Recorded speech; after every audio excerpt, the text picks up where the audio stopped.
दोस्तों, प्राचीन समय में साधारण लोग और ऋषि मुनि भी 200 या 300 साल तक जीते थे। कई तो 500 साल तक भी जिए हैं। जापान में तो आज भी आपको कुछ ऐसे लोग मिल जाएंगे जिनकी उम्र आज 200 साल के आसपास है। लेकिन आज का जो समय है वो ऐसा नहीं है। आज का मनुष्य 5 से 60 वर्ष की अवस्था तक पहुंचते पहुंचते अपने अंत समय तक पहुंच जाता है। आज इस धरती के मनुष्य छोटी आयु में ही बुढ़ापे का शिकार हो जाते हैं। कुछ तो जरूर ऐसा है जो हम गलत कर रहे हैं। प्राचीन वैदिक यौगिक ज्ञान का मात्र एक ही सिद्धांत है, मनुष्य जीवन का निर्माण करना। और ये ज्ञान शरीर को रोग मुक्त करने की क्रिया से नहीं, बल्कि यह शारीरिक और मानसिक तत्वों में परस्पर संतुलन स्थापित करने का एक अत्यंत महत्वपूर्ण प्रक्रिया है, प्रोसेस है। और इसका आधार है प्राणवायु, मतलब सांसें, जिससे सारी दुनिया के प्राणी जीवित हैं। दोस्तों, सांसों के विज्ञान में सांस लेने के कुछ ऐसे तकनीक और तरीके हैं जिसे जानने और समझने के बाद आप अपने शरीर को पूर्ण स्वस्थ बना सकते हैं और यहाँ तक कि आप अपनी उम्र को भी बढ़ा सकते हैं। शायद आपको ये बातें मजाक लग रही हों और आप ऐसा सोच भी सकते हैं कि अगर ऐसा होता तो कोई डॉक्टर के पास क्यों जाता। दोस्त, इन तकनीकों को अपने जीवन में उपयोग करते हैं आप कुछ ऐसी दिव्य शक्ति भी प्राप्त कर सकते हैं जो वास्तव में किसी भी साधारण व्यक्ति को एक असाधारण व्यक्ति बना सकती है। अद्भुत शक्तियां उसे प्राप्त। चैनल को सब्सक्राइब जरूर करें। दोस्तों, जिस प्राचीन वैदिक यौगिक ज्ञान के बारे में आपको बताने जा रहा हूँ, यह विज्ञान केवल सांसों पर आधारित है। दोस्तों, ये वीडियो कुछ बड़ा जरूर है, लेकिन यह एक बहुत ही उपयोगी और शानदार जानकारी के साथ है जो आपके शरीर की बहुत सी समस्याओं को जड़ से मिटा सकता है। इस वीडियो के लास्ट में कुछ ऐसी टेक्निक्स और ध्यान की ऐसी विधि बताई गई है जो आपके शरीर और मन को एक नया आयाम दे सकती है। तो आप अंत तक साथ बने रहिएगा। तो बात शुरू होती है आज से हजारों साल पहले, जब भारत के ऋषियों मुनियों ने सांसों पर रिसर्च करना शुरू किया था। मतलब सांसों की क्रिया को समझना और सांसों के विज्ञान पर कार्य करना शुरू किया था। तभी ऋषि मुनियों को यह ज्ञात हो चुका था कि अगर सांसों को संतुलित करें तो कोई भी मनुष्य दीर्घायु हो सकता है और मनुष्य को कई तरह की दिव्य चमत्कारी शक्तियां प्राप्त हो सकती हैं। ऋषि मुनि इस तथ्य को अच्छी तरह से समझ गए थे कि ईश्वर ने सभी मनुष्यों को यह शक्ति प्रदान की है कि वे अपनी उम्र को बढ़ा सके, लेकिन इसके लिए उस मनुष्य को सांसों की चाल या गति के विज्ञान को समझना होगा। तभी कोई भी व्यक्ति इस धरती पर अपने समय को बढ़ा सकता है। दोस्तों, आपको सबसे पहले सांसें लेने की प्रक्रिया को समझना है। आप जब सांस लेते हैं तो उसे श्वास कहते हैं, और जब आप सांस या प्राण वायु को बाहर निकालते हैं वह प्रश्वास कहलाता है। महत्वपूर्ण यह है कि अब आपको सांसों की गति पर ध्यान देना है, जैसे कि आप 1 मिनट में कितनी बार सांस लेते हैं। इसे समझने के लिए आपको एक छोटी उम्र के बच्चे को देखना होगा। अगर आप बच्चे को सोते हुए ध्यान से देखें तो आपको साफ पता लग सकता है कि एक छोटा बच्चा किस गति और किस तरह से सांस ले रहा है, क्योंकि जैसे जैसे वह बच्चा सांस लेगा, बच्चे का पेट किसी गुब्बारे की तरह फूल जाएगा और फिर स्वतः ही नीचे आ जाएगा, जैसे किसी गुब्बारे में हवा भरकर उसमें से हवा निकाल दी हो। कोई भी छोटा बच्चा अपने पेट से, मतलब नाभि से सांस लेता है, और वास्तव में सांसों की प्राकृतिक गति यही है जो हमें ईश्वर ने प्रदान की है। सांसों की गति के कारण ही बच्चों का मन इतना क्रिएटिव होता है। उनकी चीजों को समझने की पावर आप और हमसे कहीं अधिक होती है। लेकिन जैसे जैसे आप बड़े होने लगते हैं, आपकी दिनचर्या, आपका डे रूटीन बदलने लगता है और आपकी सांसें लेने का तरीका बदल जाता है, जिसका सीधा प्रभाव आपकी सांस लेने की गति और सांस लेने के तरीके पर पड़ता है। आप इस सांसों के रहस्य को ऐसे समझ सकते हैं कि जैसे कि एक कुत्ता 1 मिनट में 30 से 35 बार सांस लेता है। उसकी उम्र मात्र 11 से 12 वर्ष तक की ही होती है। और अगर हम बात करें कछुए की, तो वह 1 मिनट में केवल 4 से 6 बार ही सांस लेता है और उसकी उम्र 600 साल तक होती है। ये वास्तव में एक चौंकाने वाला फैक्ट है। एक साधारण मनुष्य 1 मिनट में 15 से 16 बार सांस लेता है और किसी भी फिजिकल एक्टिविटी के दौरान तो सांसों की संख्या और ज्यादा भी हो सकती है, जिसका सीधा इफेक्ट मनुष्य की उम्र पर पड़ता है। इन सब बातों से एक बात तो स्पष्ट हो जाती है कि उम्र का आधार दिन की गणना नहीं है बल्कि सांसों की गति है।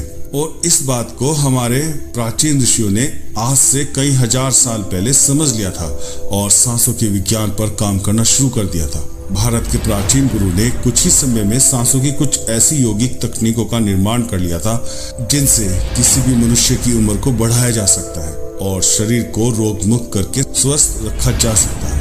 भारत के प्राचीन गुरुओं ने जब प्राणवायु रहस्यमयी संबंधों पर शोध किया तो उन्होंने जाना कि सांसों का केवल गले, फेफड़ों, हृदय और पेट का संबंध ही नहीं बल्कि हर एक छोटी कोशिका और शरीर के सभी अंगों से संबंध है। जब सांसों के द्वारा प्राणवायु मतलब ऑक्सीजन शरीर में प्रवेश करती है तो वह हर एक सेल्स को और कोशिका को प्रभावित करती है। एक साधारण व्यक्ति 1 मिनट में 14 से 15 बार तक सांस ले सकता है, लेकिन जिस तरीके से आज आप और हम सांस ले रहे हैं यह सांस लेने का सही तरीका नहीं है। जबकि आज के समय में लगभग दुनिया के 99% लोग सांस लेने में इसी पैटर्न का उपयोग करते हैं और इसी कारण वह समय से पहले उम्र दराज दिखने लगते हैं और बीमारियों से घिर जाते हैं। आपने कुछ हिमालय के ऋषि और गुरुओं के बारे में जरूर सुना होगा जो हिमालय में जाकर तपस्या करते हैं। वो साधारण लोगों से कहीं अधिक उम्र तक जीवित रहते हैं और वो भी बिना किसी मेडिकल हेल्पलाइन के। आज के समय में अगर कोई ऐसा कर सकता है तो ये वास्तव में बड़ी विचित्र बात है। दोस्तों, इसके लिए आपको मात्र 2 कार्य करने हैं। पहला, सांस से लेने की संख्या को कम करना है। मतलब जैसे अभी आप 1 मिनट में 14 से 15 सांसें ले रहे हैं, आपको इस संख्या को 10 से 11 तक लाना है। मतलब आपको अब 1 मिनट में 10 से 11 बार ही सांस लेना है। और दूसरा, आपको अपनी सांसें गहरी और लंबी करनी होगी। आपको इसके लिए ज्यादा कुछ नहीं, बस एक आसान सा छोटा सा अभ्यास करना है। लेकिन इस विधि को बताने से पहले मैं आपको कुछ और भी सांसों को धीमा करने के ऐसे दिव्य चमत्कारी प्रभाव बताने जा रहा हूँ जो वास्तव में आपको एक अद्भुत व्यक्ति बना सकते हैं। तो ध्यान से सुनिए। जैसे ही आप धीमी सांसें लेने लगते हैं तो आपकी छठी इंद्री जागृत हो जाती है, जिससे आप वाइब्रेशन कंपन तक को महसूस करने लगेंगे। आपने देखा होगा आज भी ऋषि गुरु हिमालय के बियाबान जंगल में तपस्या करते हैं। उनका सामना अक्सर जंगली जानवरों से होता रहता है, लेकिन उन्हें कोई भी जानवर किसी भी तरह की क्षति नहीं पहुंचा पाता, क्योंकि वह ऋषि अपनी छठी इंद्री को जागृत कर लेते हैं, जिससे वे किसी भी जानवर से बात कर सकते हैं। जब आप सांसों को नियंत्रित करना सीख जाते हैं तो आप इस ब्रह्मांड और इसमें घटने वाली हर घटना को सूक्ष्मता से समझ सकते हैं। और यही कारण है कि कुछ ही सिद्ध योगी इस रहस्य को समझकर ब्रह्मांड और आने वाले समय की भविष्यवाणी करने की कला में विजय प्राप्त कर लेते हैं। अब मैं आपको सांसों के कुछ ऐसे रहस्य और चमत्कारी तकनीकों के बारे में विस्तार से बताने जा रहा हूं जो शायद ही आपने पहले कभी सुनी हो।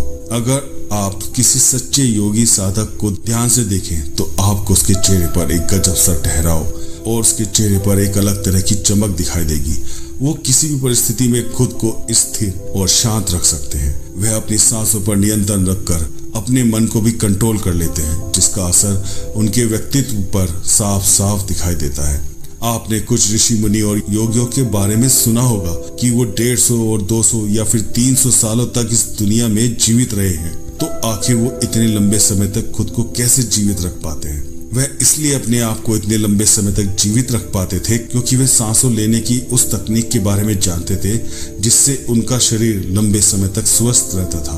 आप जानते हैं कि ध्यान और प्राणायाम का मूल आधार हमारी सांसें होती हैं, और जैसे ही आप अपनी सांसों पर नियंत्रण पाते हैं, ठीक तभी आप अपने मन और विचारों पर भी नियंत्रण पा लेते हैं। जैसा हमारा मन होता है, हमारी सांसों की चाल या गति भी वैसी हो जाती है। या ऐसा बोल सकते हैं कि जैसी हमारी सांसें होंगी वैसा ही हमारी मनोदशा भी हो जाती है। मतलब सब कुछ आपकी सांसों से जुड़ा हुआ है। जो हमारे भीतर होता है वह भी, और जो हमारे बाहर होता है वह भी। देखिए, प्राकृतिक ऊर्जा हमारे चारों तरफ है, लेकिन महत्वपूर्ण यह है कि आप इसे कैसे उपयोग करते हैं। और इस विज्ञान को ऋषि मुनि योगी अच्छी तरह से जानते थे, इसलिए वे इस प्राण ऊर्जा का उपयोग अपनी जरूरत के हिसाब से करते थे, जिससे वे स्वस्थ और दीर्घायु हो जाते थे। जैसा मैंने पहले आपको बताया है कि मनुष्य 1 मिनट में 14 से 15 बार सांस लेता है, और अगर 1 मिनट में ली जाने वाली सांसों की संख्या 11 से नीचे आ जाए तो आप अपने आसपास होने वाली हर कंपन को समझ सकते हैं, यानी जानवरों की आवाजें आपके लिए बिल्कुल स्पष्ट हो जाएंगी। इसी तरह अगर 1 मिनट में ली जाने वाली सांसों की संख्या 9 से कम हो जाए तो पेड़ और वनस्पति कैसे काम करती हैं आपके लिए समझना आसान हो जाएगा। और अगर आपकी सांसें 1 मिनट में 6 से कम हो जाती हैं तो बेजान चीजें कैसे काम करती हैं आप बड़ी आसानी से समझ सकते हैं। इसी ज्ञान को पाकर ऋषि मुनि ब्रह्मांड के रहस्यों और उनमें घटने वाली घटनाओं की भविष्यवाणी कर पाते थे। दोस्तों, सांसों के विज्ञान के अनुसार कोई भी व्यक्ति इस अभ्यास को करके बहुत सी ऐसी चीजें कर सकता है जो साधारण इंसान के जीवन से परे हैं। और यौगिक परंपरा में तो यहाँ तक कहा जाता है कि सांसों को घंटों तक रोककर एक आदमी एक नए मानवीय आयामों का अनुभव कर सकता है।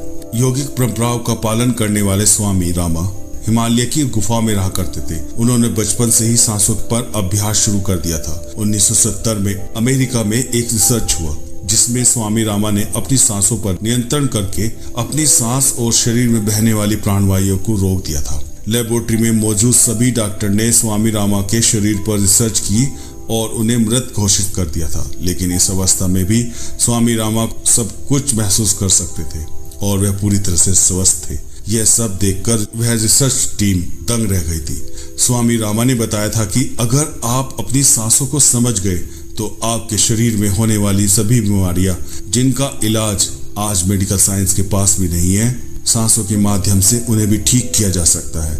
श्वास की गूढ़ रहस्यों को समझने के बाद स्वामी रामा ने अपने कुछ साथियों के साथ मिलकर एक किताब भी लिखी है जिसका नाम है साइंस स्टेट। जब सांसें विचलित होती हैं तो आपका मन अस्थिर हो जाता है, लेकिन जब सांसें शांत होती हैं तो मन भी स्थिर हो जाता है और प्राणी दीर्घायु हो जाता है। सामान्य स्थिति में जब आप सांस अंदर लेते हैं तो वह सांस आपके शरीर के भीतर 5 से 6 इंच तक जाती है और सांस बाहर निकालते समय इसकी लंबाई 10 से 12 इंच हो जाती है। हमारी रोजमर्रा की जिंदगी में कुछ ऐसे काम होते हैं जिन्हें करते समय जितनी लंबी सांस अंदर जाती है उससे कई गुना ज्यादा लंबी सांस बाहर निकल जाती है। भोजन करते समय बाहर निकलने वाली सांस की लंबाई 16 से 17 इंच होती है। चलते समय इनकी लंबाई 22 से 24 इंच हो जाती है और दौड़ते समय निकलने वाली सांसों की लंबाई 45 से 50 तक पहुंच जाती है। सोते समय नींद में बाहर निकलने वाले सांसों की लंबाई 60 से 70 तक पहुंच जाती है। दोस्तों, श्वास को इंसान की प्राण शक्ति भी कहा जाता है। जब जापान के एक 200 वर्षीय व्यक्ति से उसकी लंबी उम्र का राज पूछा गया तो उसने 2 ही चीजें बताई। पहला, आपकी सांसों की लंबाई नाभि तक होनी चाहिए, मतलब आपको नाभि तक सांसें महसूस होनी चाहिए। और दूसरा, जितना हो सके अपनी पीठ को सीधा रखें। साधारण सी लगने वाली ये 2 बातें योग और प्राणायाम की दृष्टि से बहुत महत्वपूर्ण है। प्राचीन शास्त्र के अनुसार यदि बाहर निकलने वाली प्राणवायु की लंबाई आधा इंच कम हो जाए तो व्यक्ति के भीतर से काम वासना खत्म होने लगती है। 1 इंच कम होने पर आनंद की प्राप्ति होती है और लेखन शक्ति बढ़ जाती है। 2 इंच से कम होने से वाक सिद्धि प्राप्त होती है। 2.5 इंच कम होने से व्यक्ति को दूर की दृष्टि प्राप्त हो जाती है। 6 से 7 इंच कम होने से साधक के अंदर अति तीव्र गति से चलने की शक्ति आ जाती है और वह कुछ ही पलों में एक स्थान से दूसरे स्थान तक पहुंच सकता है। और ऐसे ही अगर सांसें 8 इंच कम हो जाए तो साधक को 8 सिद्धियां प्राप्त हो जाती है। रहस्य यह है कि शरीर के भीतर जाने वाली सांस की लंबाई कम और बाहर निकलने वाली सांस की लंबाई ज्यादा होती है। लेकिन अगर बाहर निकलने वाली प्राणवायु की लंबाई को कम कर दिया जाए तो लंबी उम्र को प्राप्त किया जा सकता है। राम भक्त पवन पुत्र हनुमान जी ने 8 सिद्धियों को प्राप्त कर रखा है, इसीलिए उन्हें अष्ट सिद्धि नवनिधि के दाता कहा जाता है। ये 8 सिद्धियां हर इंसान में होती हैं, बस जरूरत है इन्हें जागृत करने की। सांसों की लंबाई 10 से 11 इंच कम होने पर व्यक्ति जब तक चाहे जब तक खुद को जीवित रख सकता है, मतलब व्यक्ति को इच्छा मृत्यु प्राप्त हो जाती है। इसलिए सबसे पहले सांसों पर नियंत्रण करना सीखिए। भगवान शिव पार्वती माँ को बताते हैं कि रात में ईड़ा और दिन में पिंगला नाड़ी को रोकने में जो सफल हो जाता है वही असल में सच्चा योगी होता है। आप अपने शरीर को स्वस्थ और दिमाग को अत्यधिक तेज बनाने के लिए एक अभ्यास जरूर कर सकते हैं। यह विधि मेडिटेशन से कहीं अधिक है। इस विधि को करने से आपके चेहरे पर एक अलग ही तरह का तेज आ जाएगा। आपका दिमाग सुपरफास्ट ट्रेन की तरह काम करने लगेगा। आपके शरीर का हर अंग में एक अलग ही ताजगी और स्फूर्ति आ जाएगी। लेकिन इसका परिणाम देखने के लिए आपको धैर्य रखना होगा, क्योंकि इतने दिन से बिगड़े शरीर को ठीक होने में समय लग सकता है। तो अब उस विधि को ध्यान से सुनिए। आपको हर सुबह एक शांत स्थान में आंखें बंद करके बैठना है और अपनी सांसों के साथ ध्यान करना है। आपको अपनी सांसों को अपने सीने से नहीं, अपने पेट से लेना है, अपनी नाभि से लेना है। मतलब जितनी गहरी सांस आप ले सकते हैं उतना अच्छा है। इस तरह से आपके हर अंग में ऑक्सीजन पहुंच जाती है, जिससे आपके शरीर में ऑक्सीजन का लेवल बढ़ने लगता है, जिससे आपके हर एक अंग को नया जीवन मिल जाता है। और जब आप सांसों को बाहर की तरफ छोड़ें तो ऐसे नहीं जैसे आप अभी छोड़ रहे हैं। आपको ध्यान लगाकर कोशिश करनी है कि बस आधी सांस ही बाहर की ओर जाए। इस ध्यान को आप 11 सांसों के साथ शुरू कर सकते हैं, फिर धीरे धीरे इस अभ्यास को बढ़ा सकते हैं। और अगर यह ध्यान आप ब्रह्म मुहूर्त में करते हैं तो आपका शरीर स्वस्थ होना तो तय है ही, इसके साथ साथ आपको दिव्य शक्तियां भी प्राप्त होनी शुरू हो जाएंगी। यहाँ तक साथ देने के लिए आपका दिल से धन्यवाद।